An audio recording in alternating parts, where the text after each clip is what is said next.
This episode of Tales from Atlantis is brought to you by Atlantis Premium. Don't you just hate having your favorite podcast interrupted by ads like this? Well, dear listener, you're in luck. Because starting at just $3 a month, you can support independent Chicano media and receive ad-free episodes, premium episodes, bonus content, and access to our Discord server. Just visit talesfromatlantis.com and click Go Premium, or follow the link in the show notes. And now, on with the show. You must excuse me. I've grown quite weary. This hasn't been easy, I know. But you've learned a lesson. A lesson in honesty. Honesty to yourself and honesty to others. That lesson will stand you in good stead all your life. I think we've all learned a good lesson. I've always heard that honesty is the best policy. Now I'm catching on to why that's so, and why that's so, and why that's so. Hello, dear listeners, and welcome to another episode of Tales from Atlantis.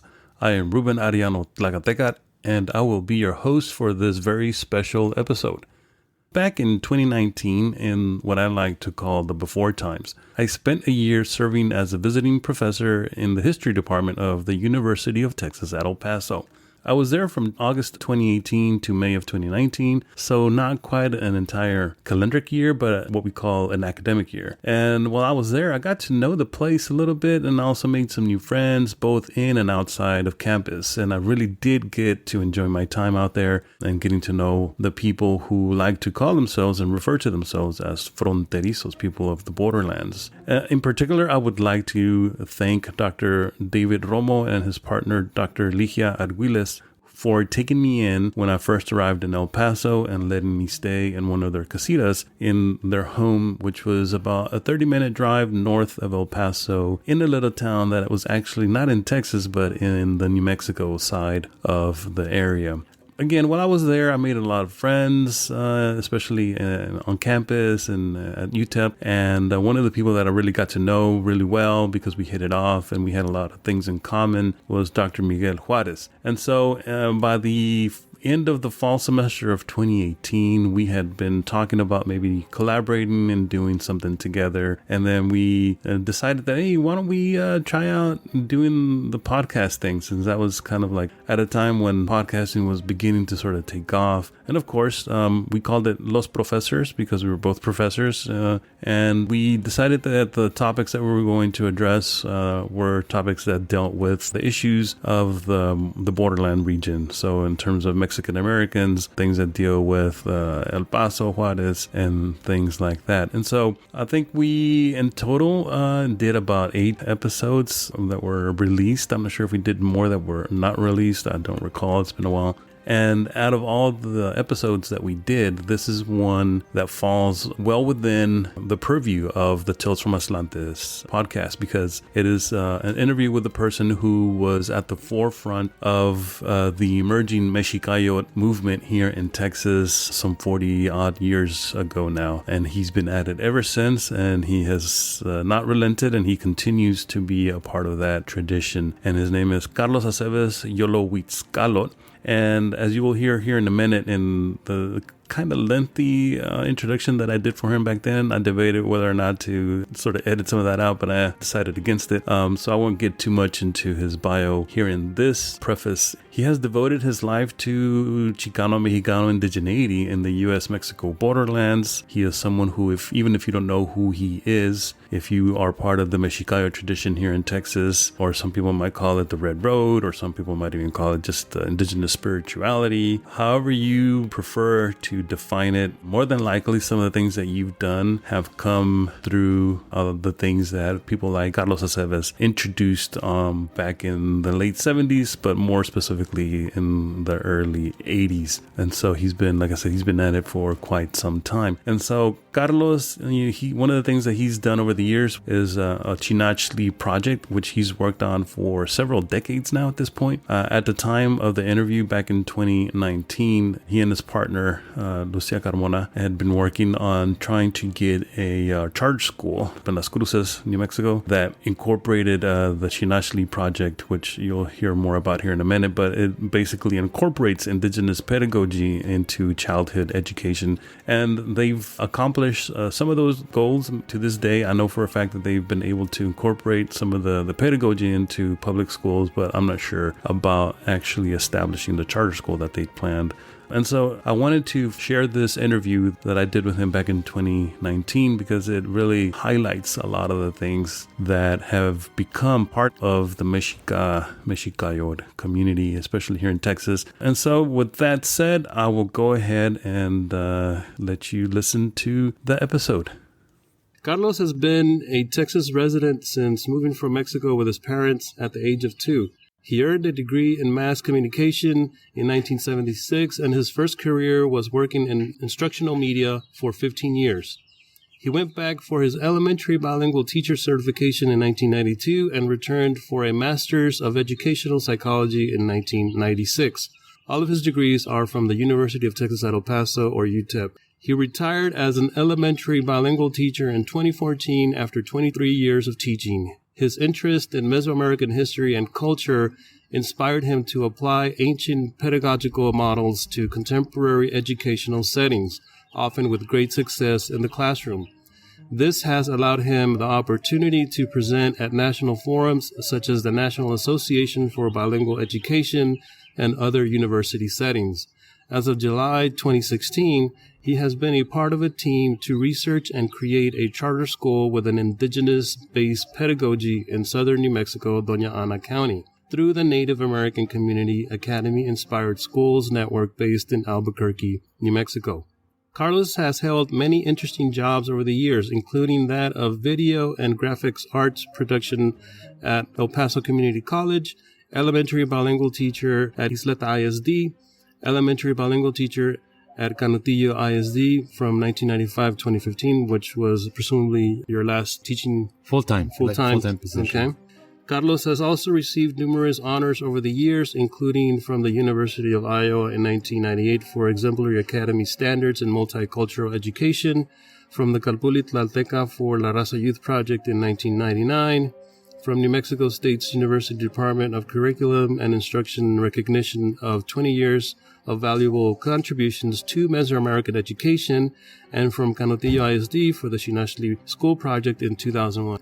In addition to his work and honors, Carlos has numerous publications to his name, including a chapter called The Mesoamerican Manifesto, A Struggle to Reclaim Our Human Identity, in the book Becoming a Teacher in the New Society, edited by Elizabeth Quintero and Mary Kay Rommel, published in 2003, and another entry titled The Xinachtli Project, Transforming Whiteness Through Mythic Pedagogy, in the book Identifying Race and Transforming Whiteness in the Classroom, edited by Virginia Lee and Judy Helfand in 2004.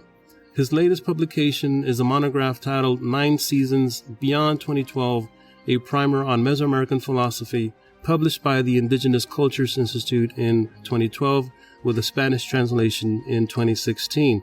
And if I'm not mistaken, you also have another pending upcoming publication, and perhaps we can start with that current work and go from there and talk about maybe your long history and involvement in education and how it intersects with indigeneity. All right. So welcome to the podcast, Carlos Aceves.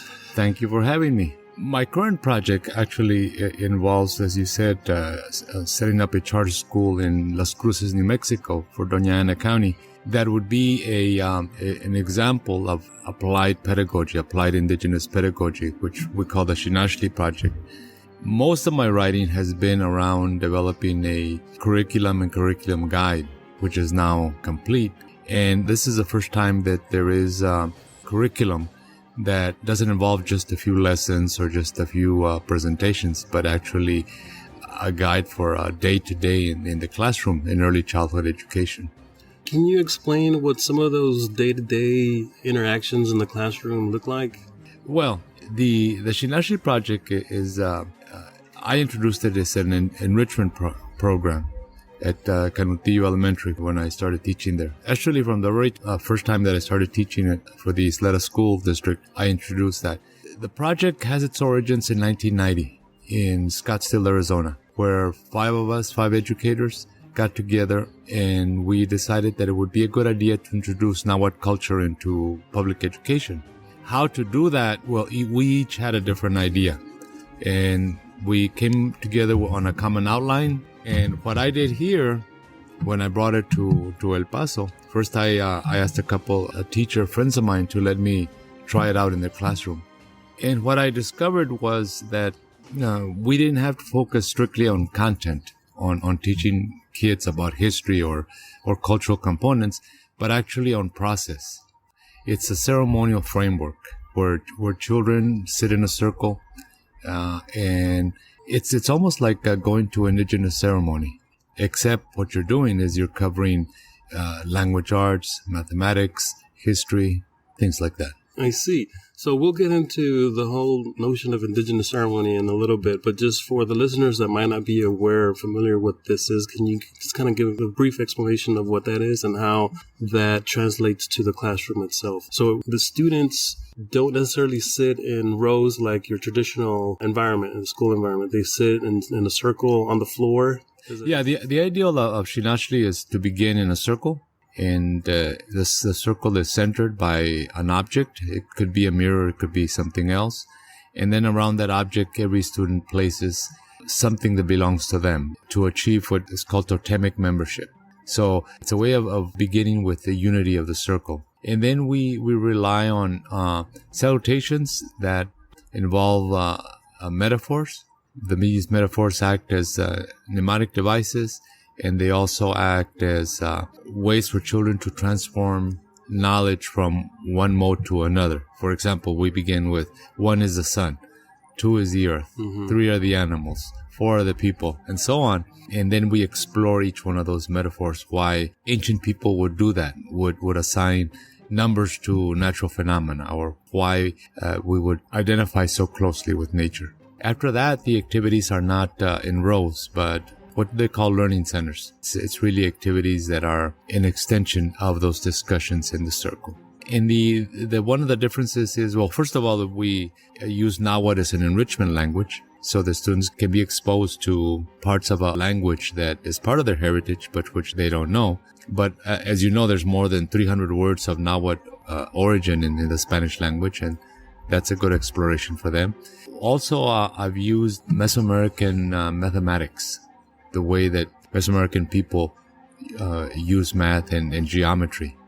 And what I've found that it greatly enhances their overall performance in regular math class. Is this a reference to the Nepalhualtzin? The Nepalhualtzin is just one. It's a tool. The Nepalhualtzin is a tool. It's a tool, right? But there's so much beyond the Nepalhualtzin. People don't realize that in Mesoamerica, more than 5,000 years ago, the constant pi, which is used in geometry, was already known. But it was developed differently than it was by Archimedes back in Europe. What they call now phi, the phi constant, which is or the Fibonacci series, or all those things were known in Mesoamerica. Not only that, but they were taught not at a college level or even a high school level in Mesoamerica. They were taught early childhood, because there's ways of appropriately guiding children into learning about numbers and learning about science and natural phenomena. You know, one of the major things about our way of doing math is we don't begin teaching young children, kindergartners, the numbers with the number 1. We begin by teaching them with the number 0 and how 0 becomes 1. And that concept is never taught in public schools. But when children grasp that concept, it sends them, it places them in a whole different area of critical thinking. We'll be back after a quick break. Have you picked up your Mexica calendar for the year 12 Flint? Or how about a paperback copy of the 4 Disagreements? Just visit talesfromastlantis.com for all the latest merchandise and show some love for your favorite podcast. That's talesfromastlantis.com for all the latest merchandise. Now, back to the show.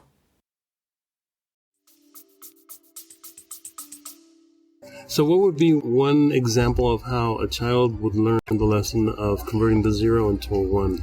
There's various ways that I approach it. I ask the children at this moment, what quantity are you? How many of you are there?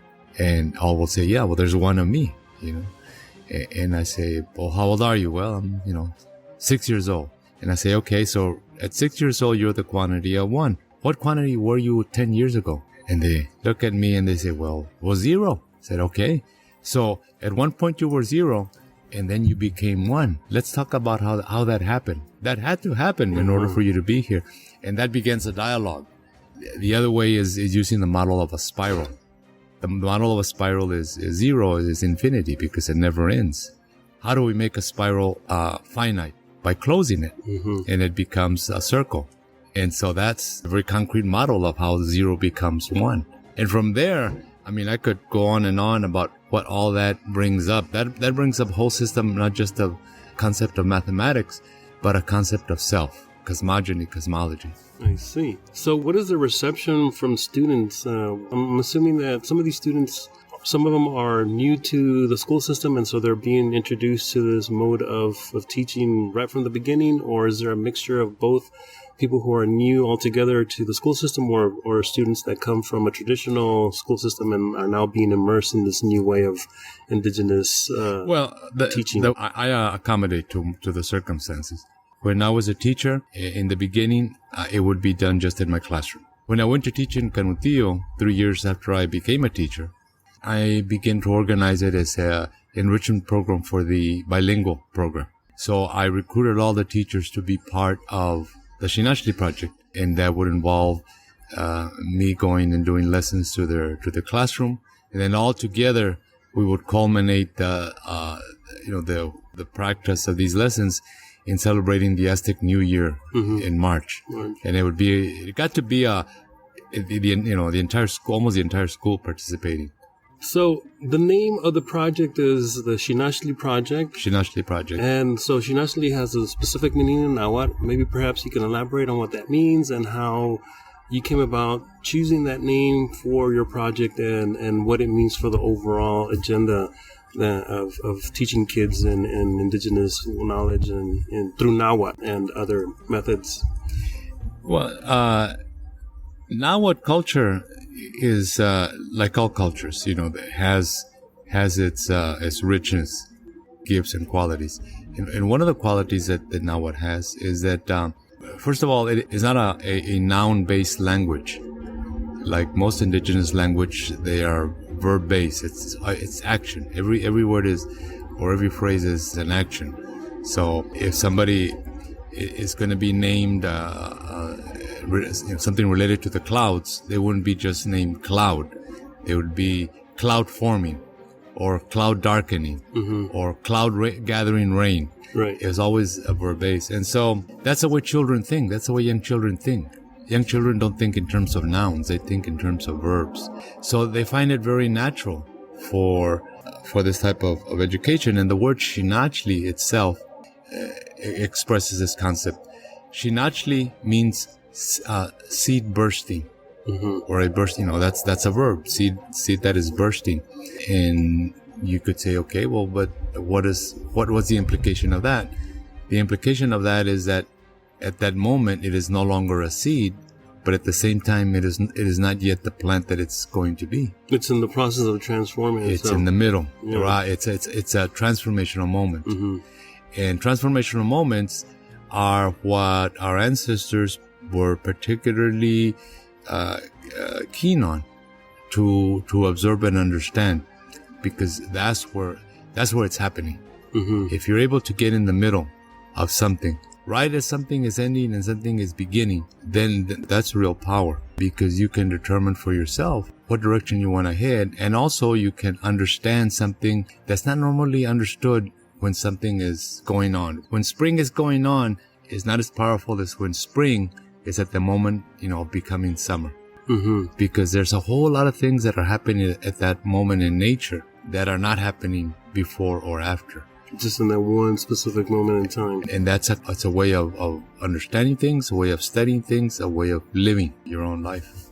To finish, Xinachtli is two words. It's a Xin, which means like literally explosion, and Achli, which means seed. If you study the concept, I found studying the concept that it's very, very close to what is now called chaos theory. Chaos theory. Okay. Chaos theory. Can you explain how the two relate? Well, chaos theory is that the universe weaves order out of chaos. It doesn't come ordered. When you see something, it's random. Everything is random. And yet, out of that randomness, there's order. How does it achieve order? It achieves order through when certain things just come together. They're like, when they're in motion towards that end beginning, they just seem to be flowing randomly. But when you're there at that moment when they come together, you see the order. And then, so there's the order. But then in chaos theory, as soon as the order appears, then disorder continues, because that's the nature of the universe. Our perception of the universe is we want to create order out of it. When we study it in chaos theory, we see that disorder somehow always forming order. And then the process just continues. And that moment, that fractal moment, which is a term in chaos theory, that fractal moment, that's Xinachtli. So the fractal moment in chaos theory is the Xinachtli. Yes. And so if Xinachtli were to be elaborated into a chaos theory of sorts, what would that look like? So Xinachtli is the fractal of the chaos theory. In Nahuatl terms, what would it be, the chaos theory? Well, it's just a way of how we construct knowledge. We don't impose our own perceptions. We construct knowledge based on that chaos theory. For example, learning in the classroom. The richest learning classrooms that I've seen look chaotic. Look like there's no order.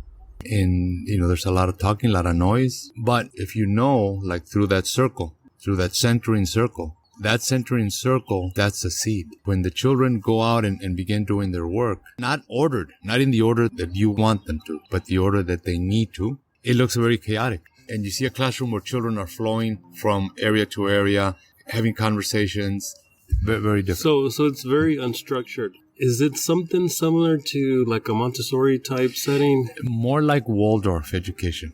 Waldorf education? Waldorf education. Can you explain what that is? Waldorf education is related to Xinachtli in that Rudolf Steiner, the Austrian, I think he was Austrian philosopher who developed it, was a European mystic around the turn of the 20th century. And he had a reputation for making things happen unexplained. So in 1905, the German farmers asked him if they could help them renew agriculture, because their agriculture was failing. And he did a series of lectures around Germany, teaching the German farmers how to renew their farming. And the concept that he used was, he said, a seed is the universe. And when it bursts, it creates a moment of infinite possibilities. It's a precursor to permaculture.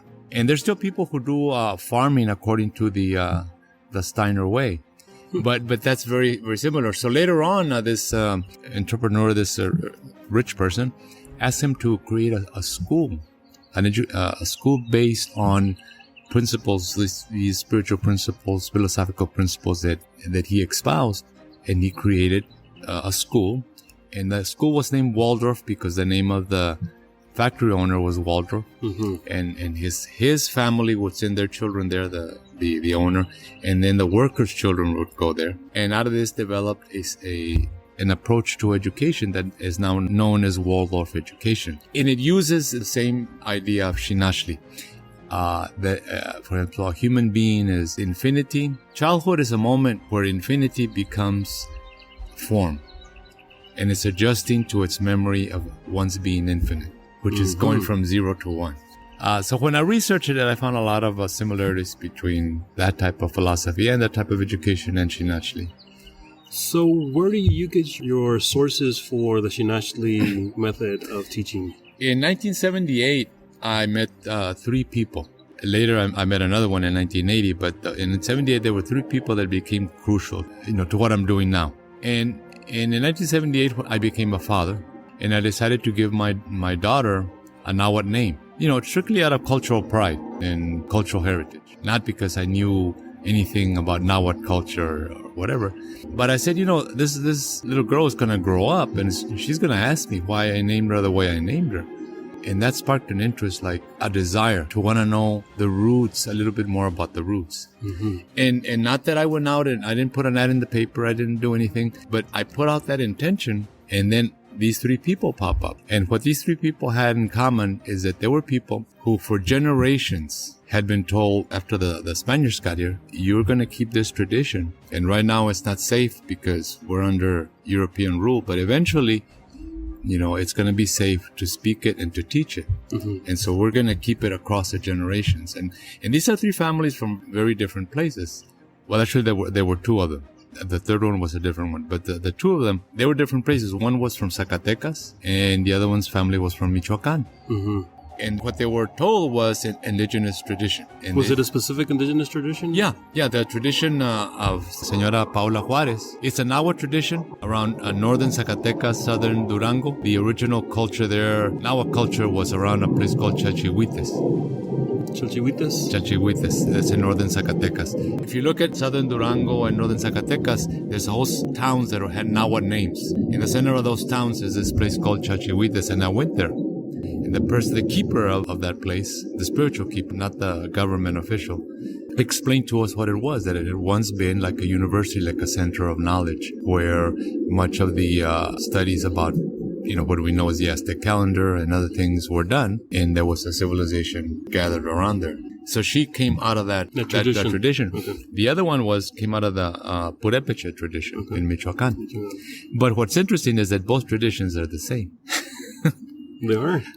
I found that all the indigenous traditions are based on pretty much the same thing, what's called the medicine wheel. And the teachings of the medicine wheel, they might be different languages, but it's all the same. I've talked to Hopi about the Aztec calendar, and they know that. And they tell me things that are in a different form, in a different language, and like from a different geographical perspective, but it's all a natural process, a natural knowledge, a natural way. Well, anyway, I met these two people. And they said, well, I guess you're one of those that we're meant to impart this knowledge to.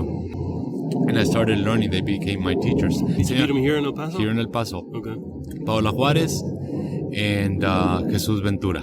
And then right at the same time, I met another man, Ruperto Santana was his name. Ruperto Santana was the man who originally published the article showing the linguistic link between the word Mexica and the word Chicano. He published it in an obscure little academic magazine. Do you remember the name of the magazine? I don't, and he gave that me. Would be very useful. It would. But he showed it to me. There was his name, and I read the article, and it said how it's and it's what people say today. But that was he wrote that I want to say 1971. So that far back. That far back, huh? But the other thing about Ruperto Santana, and he was already in his 60s when I met him, is that when he had been a medical student in UNAM in 1947. And in 1947, he volunteered to go to this village, Nahuatl village, to teach Spanish. Because they were asking the students to volunteer to go teach Spanish. Right. So he went, and the village that they sent him to was Milpalta. Milpalta was one of the main villages where the Mexikayotl tradition was decided to be. And he told me about the renewal, Before I met any other teachers in Mexico that ever told me about that, he told me about how they would meet and how it was, everything that people like the maestros, later I learned from those maestros, Ruperto Santana told me, because he had been there. So he knew Luna Cárdenas. Yes, he knew all those. Rodolfo Nieva Lopez, those guys. Yeah, he knew all those people. He knew all those people. He had to have been connected with them at Milpa Alta. Yeah, he knew them. But he was just there to volunteering as to teach Spanish. He was a young medical student. And so I knew about that. So when I met these other maestros, I knew the story. But those two people, Señora Juárez and Jesus Ventura, were my first primary sources. Later, I met Francisco Jiménez Tlacaelel, and he, it was the same thing, except from what Señora Juárez taught me, was teaching me, and what Jesus Ventura was teaching me was the same thing, except that Tlacaelel called it Mexikayotl. But it's, So did Señora Juárez and Señor Ventura call it anything in particular? Did they have their own name for it? Señor Juárez just called it La Tradicion. And Jesus Ventura had a specific name for it. Tzumdado. That was a name that he... Tzumdado. And that was in the Purépecha language. Out of Michoacán. And so those three people, and we'll come back to some of that, hopefully, if we have time in a little bit. But going back to the original question, so your inspiration for Xinachtli stems from what you learned from these three individuals. Yes. Going back to the late 70s, early 80s. And so how did it progress from what you learned from them to you deciding that perhaps this is something that I can sort of incorporate into my own ways of teaching? After I met Señora Juarez and Jesus Ventura, and especially Tlakatekatl, I became involved in ceremony. And in 1990, Tupac Enrique from Phoenix, he was the one that created the Xinachtli Project. Well, he created Xinachtli, and then I'm the one that called it the Xinachtli Project. I see. But he called up for a meeting in 1990 of people who would be interested in introducing Nahuatl culture into public education. Mm-hmm. And so I went, and I had always wanted to be a teacher, but I wasn't working as a teacher then. So I had several teacher friends of mine, and I asked them, can I go to your classroom and try some of these things out? And so I did for a year. And then I said, you know what, if I'm going to really do this, I have to be a teacher myself. Mm-hmm. And so I became a teacher and developed the project even more. There's an old saying that I live by. The only way to really learn something is to teach it. Mm-hmm. And so that's kind of like the approach that you took. If you really want to learn how to implement this process in the schools, you're going to have to become a teacher yourself, not just be its prophet, right? Is there anything else about the Xinachtli Project that you think the public might want to know or should know? I think many are familiar with the story of the Tucson Raza Studies Project that was outlawed by... a few years ago, going back, 5-6 years now? In 2012, it was formally outlawed by the state legislature in Arizona. Raza Studies, that particular program, came out of the Xinachtli Project. That was Xinachtli. And interestingly enough, in 2012, when the Raza Studies in Tucson was legally shut down, at my school and where I was teaching, my principal said, "You will do this no more." Oh, really? Period. Yeah. And the school was which one? Canutillo Elementary. Canutillo? Yeah. And shortly thereafter is when I retired. And now I'm doing it back at the Canutillo School District, but in a different school that built Children's Elementary. And then also trying to get this school started in Las Cruces. In Las Cruces. Mm-hmm. And you have someone that's collaborating with you in Las Cruces in New Mexico, well, right? we have a board. We have a organizer. We have it's sponsored by the NACA, Native American Community Academy Inspired Schools Network. But what I mean is, you're not the only one that's teaching this, right? We haven't started the school yet. But at Bill Childress, yes, I'm the only one that teaches. Shifting a little bit the conversation, I know just now you referenced several people that influenced you early on and were sort of like the foundation for the Xinachtli Project. Can you elaborate a little bit more on who these people were and what are some of the traditions that they shared with you that you're willing to share with the public as well, that sort of formed your outlook on life and what that meant for you in a place like El Paso? Like, what did all these things mean to you now that were being filtered through this indigenous lens? Well, what these people gave me was, you say lens, is literally a new pair of glasses through which, for me to view reality or to observe reality. And there were things that I knew that I couldn't just philosophize about or sit at home and wonder about. But there were concrete things that these people said I need to be doing if I was serious about the tradition. Señora Juarez particularly was curandera tradition, going way back in her family. She would talk about how her grandmother would diagnose people's illnesses and how her mother would travel from all the way from Zacatecas up to Zuni to with patients along the way. And then Jesus Ventura, Maestro Ventura, he would tell me about the philosophy and the action behind the tradition. And one of the things that I knew that I had to do was, quote unquote, real Indians, when they move to a region, they find the center of life for that region. And that's what the ceremonies are organized around, is that center of life. And for me, I looked around and discovered that it was Waco Tanks State Park, but it's also a place where literally that's the center of water for this whole region, for about 200 miles around. All water that flows to the flows south or flows to the ocean, has a little vein that goes into the bottom of Huecotanks.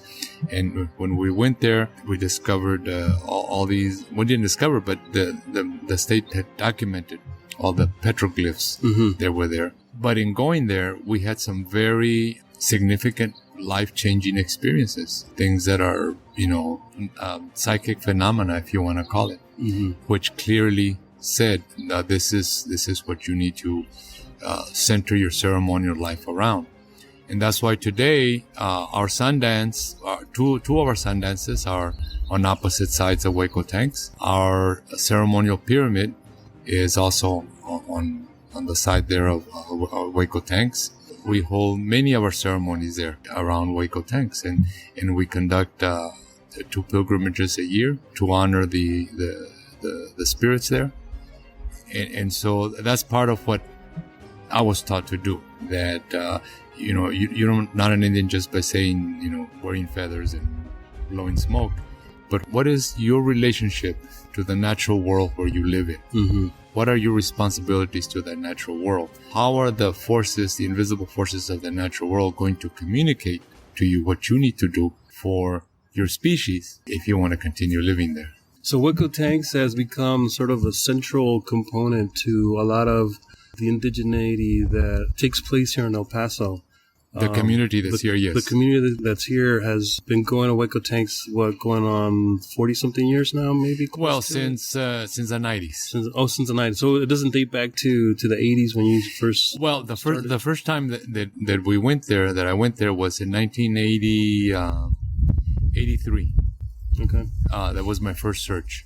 And I just found some people who knew about the area. And you went by yourself? No. Oh, you went with no. I went with 3 other people. Okay. One of them was 2 of them were college professors at the college.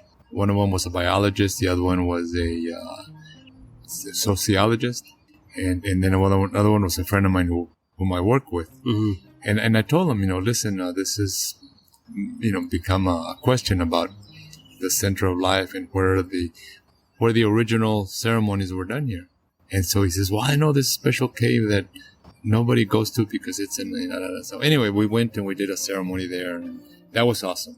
That was awesome to see.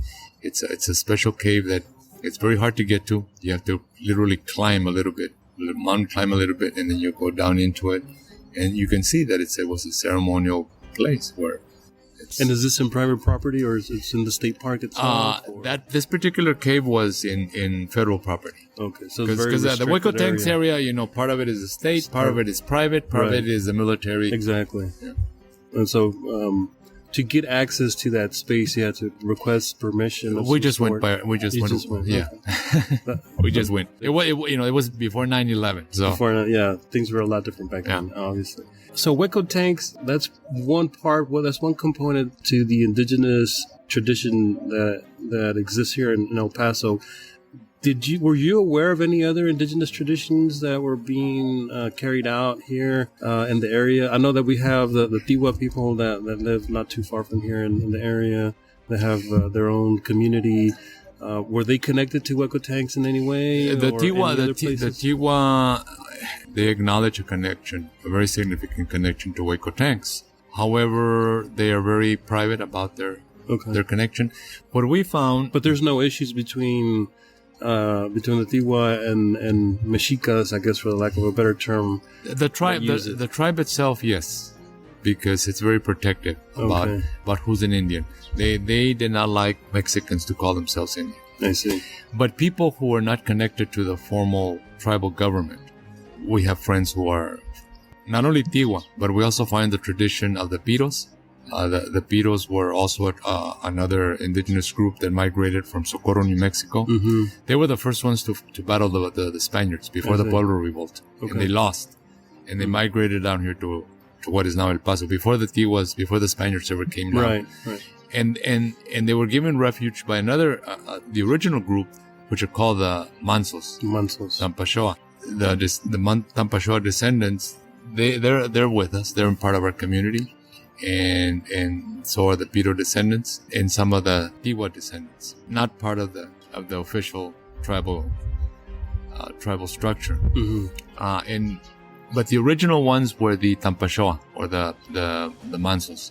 They're the ones who actually embraced many of the other indigenous groups that were fighting the Spaniards and later the cavalry, and would take refuge here. They would take them in. For example, Tortugas in near Las Cruces.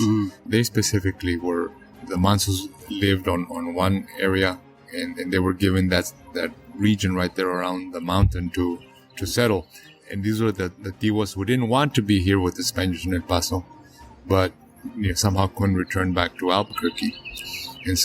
And then when the Piros, and then already when the Tiwas went to Tortugas, when they were founding Tortugas, there were already Piros there, who were with the Mansos. And so today in Las Cruces we have the Piro Tiwa Manso tribe. They're called the PMT, and they're trying to formalize their identity through a tribe, but instead of just choosing one heritage, because their heritage has always been together, the Piros, the Mansos, and the Tiwas, they call it the Piro Tiwa Manso tribe.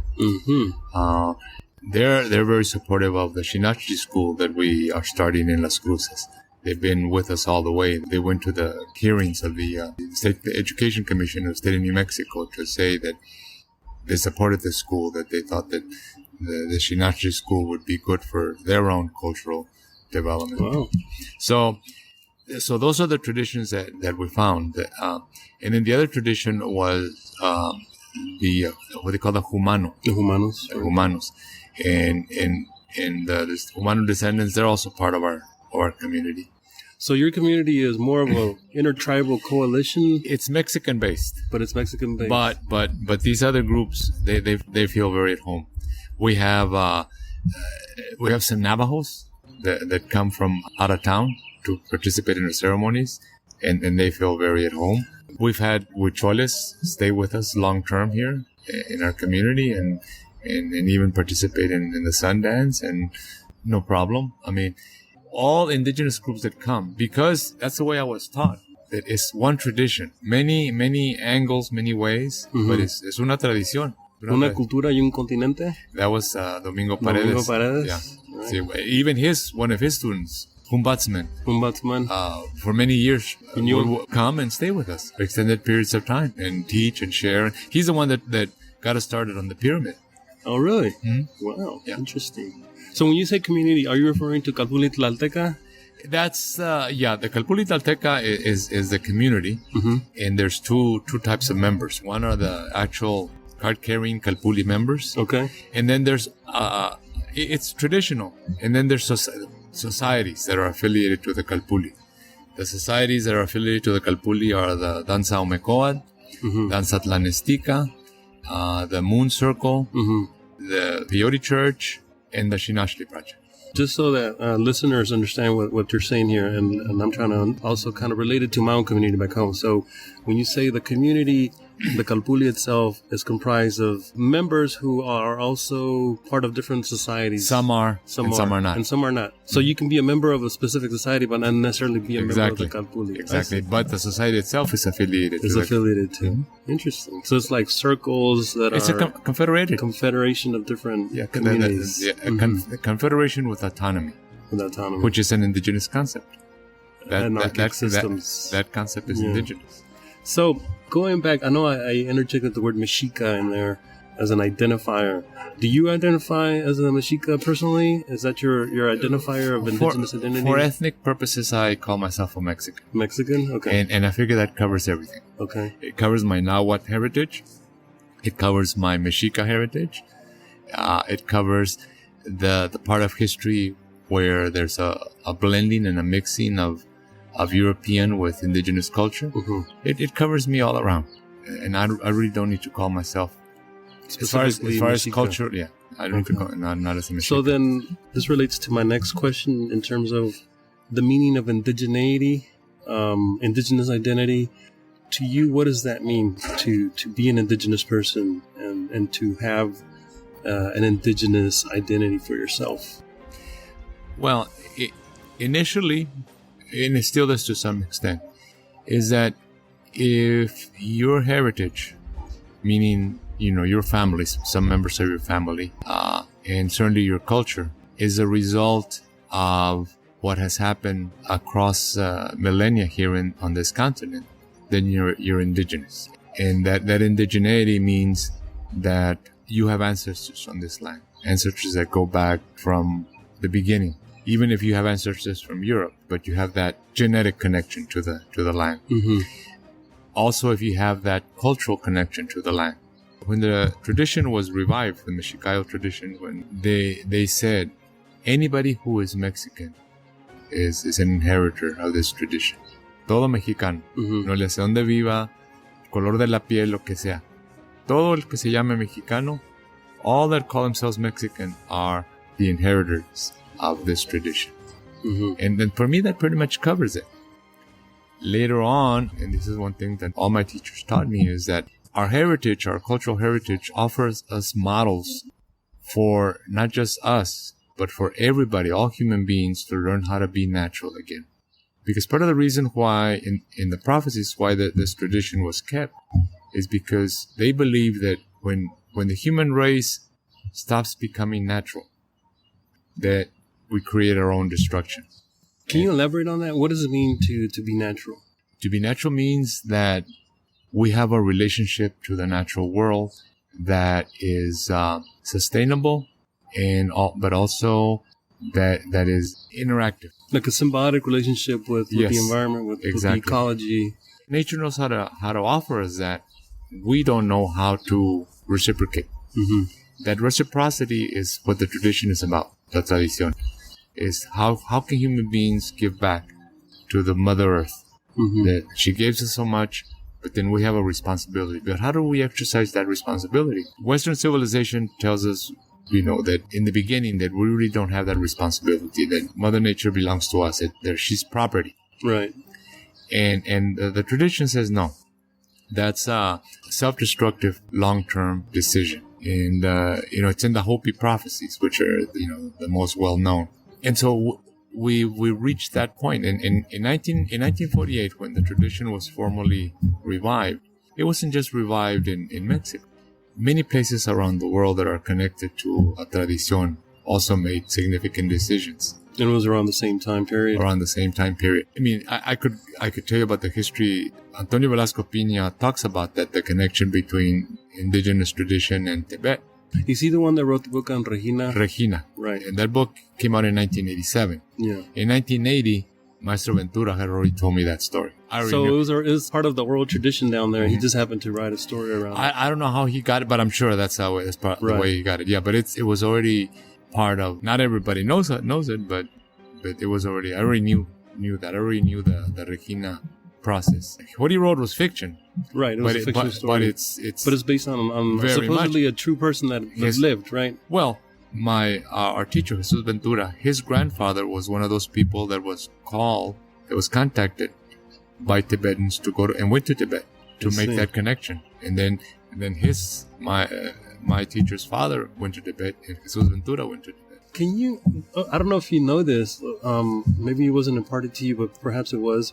What is the fascination and the connection between indigenous leaders and indigenous spiritual people in Mexico and Tibet? Because I hear this come up a lot, and I've been curious about that for a while. Maybe you might impart some knowledge on that. The Regina story, the story that Jesus Ventura told me, was that the 13th Dalai Lama, they had a ceremony and they foresaw some of the things that were coming. China taking over Tibet. But what they also saw was that the main vibration of the earth was shifting from the Himalayas to the Andes. And that this part of the continent would now receive that responsibility of having the main vibration, electromagnetic vibration of the earth flow through here. Okay. And so the 13th Dalai Lama said, we need to make contact with the people that practice tradition over there. The Tibetan tradition is two things. It's Buddhism, but before it was Buddhist, it was called the Bon. The Bon tradition is native tradition. Mm-hmm. They use the medicine wheel, the 4 directions, the 4 elements, everything is the same. And so what Buddhism did with the Bon, with the native tradition, is kind of like what the Catholic Church did originally with our traditions. They just made it into a Catholic format. They made like it into a syncretized version of their indigenous tradition. Yeah, and so Tibetan Buddhism is based on native tradition. It's native ceremony. when they wear the masks and the dances, all those are kachinas, So that's why there's that distinction between Buddhism and Tibetan Buddhism. Yes. Because it's more indigenous based to Tibet. Yes. So you've made references a few times to this idea of the medicine wheel. Do you care to share what that is? Or the medicine wheel is called many things. Some call it the original instructions that humanity received so they could get along in nature. It's called Tlokenawoke, Nawiolin, Hunapku. There's different names, but it's all the same symbol. But it's more than a symbol. For example, in the Xinachtli school, the geometry that we teach is Tlokenawoke. It's a whole geometric system. And again, it comes out of the number 0. The Aztec calendar, the geometry of the Aztec calendar is based on the original medicine wheel. It's what's the commonality. You go to Peru, you go to Alaska, you go to China, you go to, Tibet, and you'll find the same symbol. And when you talk to people about that symbol, they'll tell you the same things. They begin with the 4 directions. They begin with infinity taking form and becoming a circle, the circle dividing, and then having to divide again when as human beings emerge. Mm-hmm. The first division is life.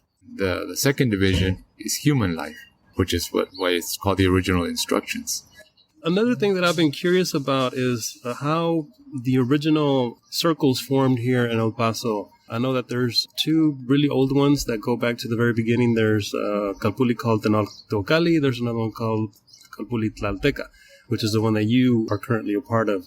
Can you explain a little bit on how those groups first came about?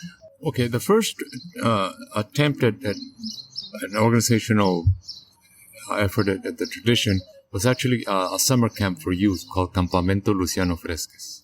And Luciano Fresques was a Piro Indian. He is one of the leaders of the Salt War here in El Paso. Oh, really? Wow. Yes, there was a $20,000 reward for his head. He was never captured.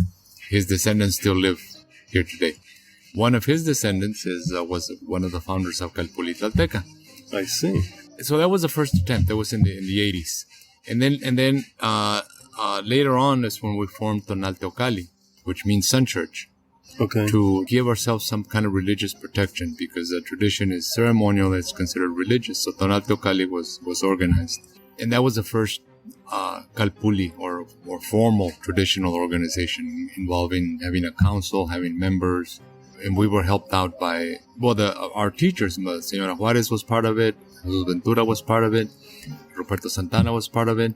Tlacaele from Mexico, he was part of it. And then that organization grew. In the 1990s, when I wanted to start the Xinachtli Project, I decided that if I was going to be a teacher and do the Xinachtli Project, I needed to separate a little bit from Tenalteocalli and not be so involved. So I said, guys, I want to be busy with something else for a while. And during that time, while I was doing the Xinachtli and I was going to school to get my certification. I was working full time. I was doing all these things that didn't allow me to be full participant in Tenalteocalli. Mm-hmm. And during the time that I was away, there was a change of leadership. That leadership said we're going to be a formal kalpulli, even though we already are kalpulli, and they added the name Kalpulli Tenalteocalli. And then when I came back to fully participate in the ceremonies, I ran across a friend of mine, Ramon Arroyos, comes from the Luciano Fresques family, and he wanted to start something. He was interested in the tradition. We're talking 1993, and I said sure. So him and I started getting together, and another guy started getting together, and pretty soon there were about 4 of us. And I said, well, listen, guys, there's already a kalpulli here, because I said let's form a group. There's already a kalpulli. They said, but we want to be a separate organization. Well, we can ask them to be confederated with them. That's part of the tradition. So we asked Tenalteocalli that if we could be confederated, and they said no. They said that if we wanted to start another group, to go ahead and start it independently. They didn't feel comfortable being confederated. So we started Kalpulli Tlalteca, and we became fraternal kalpullis, supporting each other. But because from the beginning they said, no, if you're gonna, and I don't know why they said it, but they said, rather than be affiliated, we'd rather that you be separate. And so we became separate. There were 2 kalpullis fully, we had our own ceremonies, and some of us would go from once, Switch back and forth. And then Tlakatekatl became, the leader was Xinachtli. He became ill, started becoming very ill, and as his health went down, the kalpulli went down. And after his death, the kalpulli really kind of disappeared. The only member is his wife, Mona. And so for whatever reasons, organizationally, I don't know what happened within the organization. They didn't grow. They shrunk. So here in El Paso, the only, as far as you know, the only surviving or working member of the kalpulli is Mona. Yeah, and all the members that were in Tlakatekatl are now with us. Are now with the kalpulli. And they have different reasons why they left. Most of them is that there wasn't enough going on. Mm-hmm. There wasn't enough opportunity to participate. I guess because of as Acacio went down in health. Yeah. He carried a lot of that activity forward. Right. So I guess I'm curious how you met your first two teachers, Señora Juarez and the other gentleman, Jesus Ventura. And then how did Tlakatekatl come into the picture?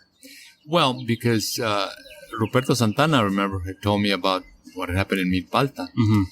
And Tlakatekatl, his first tour in the United States was in 1975. Right after Wounded Knee, when some Iroquois organized a speaking tour called White Roots of Peace. Yeah, the White Roots of Peace, right. So he was part of the White Roots of Peace. He was part of the White Roots of Peace. Right. Mm-hmm. And he came to El Paso, but I didn't go see him. Through the White Roots of Peace? Yeah. Okay. I went to some of the events, but I didn't go to see him specifically. So I already heard of him.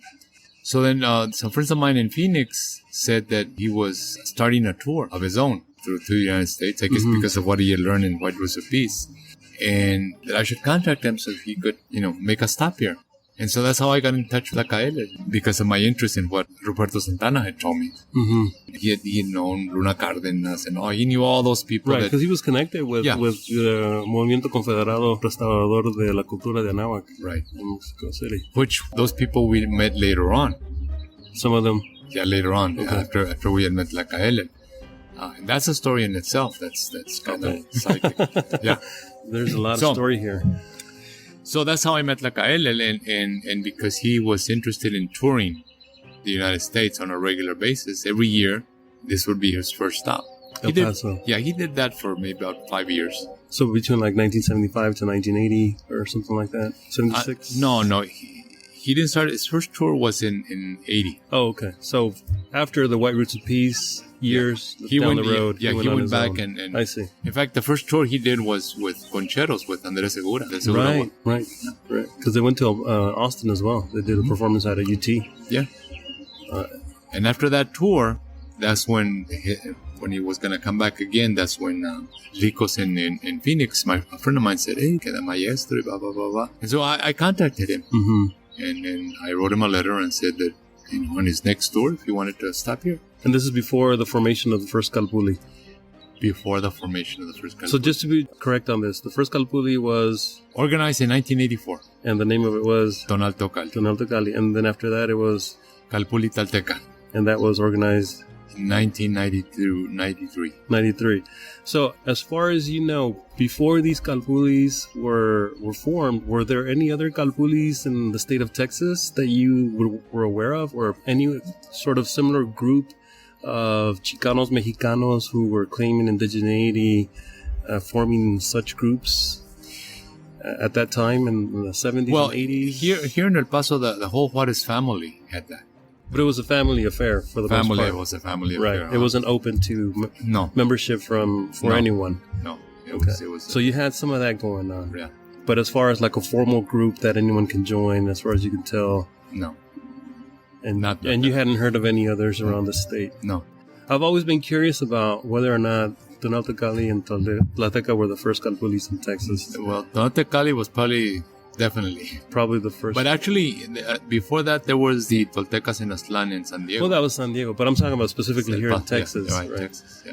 So we are at about an hour mark here. Is there anything that you want to add? Any final thoughts, comments that you want to share that you think the public might want to know about you, that you want to share with the world? Well, the tradition, la tradicion, Mexikayotl, has an importance beyond just the indigeneity of Mexican Americans. It has models that can be used, models of agriculture, models of economics, models of political organization, models of education, all of which we use here in our community, that can teach human beings to be natural again.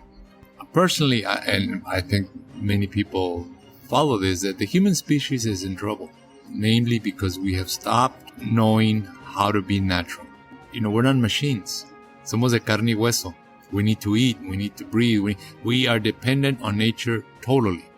And that dependency is a responsibility. The air just doesn't get produced. It'll get produced without us. But we also have the capacity to interfere with the production of that air, that water, that food for us. And honestly, most of humanity no longer knows how to reconnect to nature. We have no idea. The Tibetans do. Many natural people around the world do. And the people de la tradicion still do. And that's, to me, is the urgency of the day. Well, you heard it here, folks. You have to reconnect with the land. It's urgent, and it is for our survival. Thank you, Carlos, for being here on the podcast. And thank you for listening. We'll see you next time. That was my interview with Carlos Aceves Yolohuitzcalotl back in 2019 in El Paso, Texas. I hope that the episode was insightful. And like we always say here, the truth is like medicine. It doesn't always taste good, but it's always good for you. Until next time, folks. Wacha. Thank you for listening to Tales from Aztlantis, a project of the Chimali Institute of Mesoamerican Arts. If you enjoy the show, please consider becoming a Patreon supporter. You can do this by visiting talesfromaztlantis.com and clicking Support the Podcast. Your continued support will help keep the podcast ad-free and independent. Until next time, Timo Itase.